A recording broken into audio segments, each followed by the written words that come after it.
এই যে একটু দোকানে যাইতাছি। আমার একটু লয়ে যা বেটা, বৃষ্টি লইগা যাইতে পারতাছি না, তুই তো ছাতা আনছ, লয়ে যা আমারে। আয়।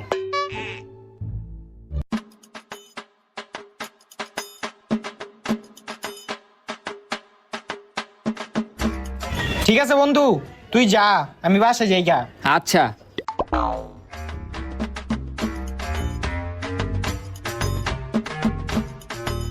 এই যে কাকা চিপসের টাকাটা।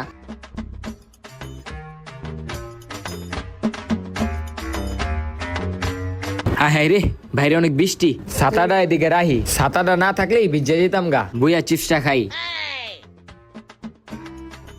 একটু ফেসবুকে ঢুকি।